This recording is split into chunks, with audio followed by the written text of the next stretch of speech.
Pap smear by Carla Clev. Hi there!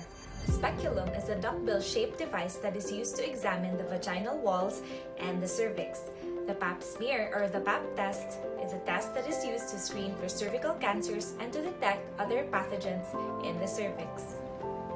There is a guideline for cervical cancer screening. It includes initial screening for women 21 to 29 years old, for those 30 to 65 years old, for those beyond 65 years old, and screening for vaginal cancer in women who have undergone hysterectomy with no history of CIN.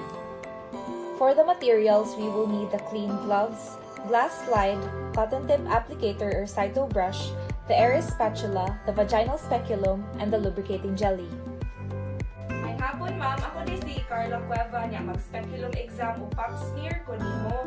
So karon maghiga ra ka unya na ako isulod nga aparato sa imong puwerta. Ug kahuman ani magkuha ko og gamay nga specimen niya ato siyang i-test para cervical cancer. So uncomfortable siya gamay pero dali ra sad siya mahuman ma'am. Okay ra nimo ma'am? Okay ra to. Sige, salamat ma'am. Place the patient in a dorsal lithotomy position. Put on gloves and observe a septic technique throughout the procedure.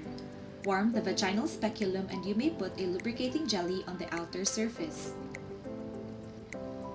Hold the speculum between the two fingers with the handle pointed backwards.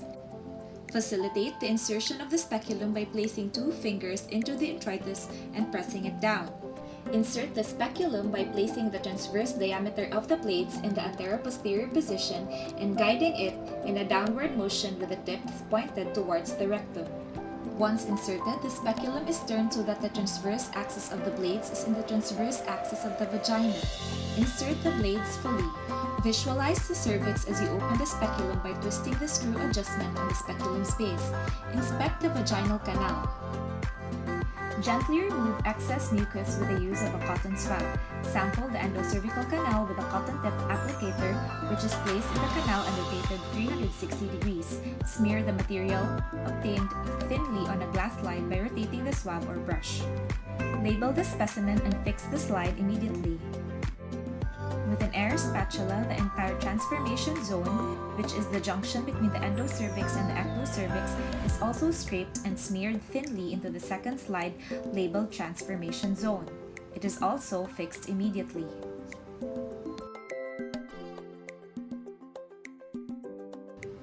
Remove the speculum by twisting the adjustment screw and closing the spatula. Turn the spatula sideways and remove it gently.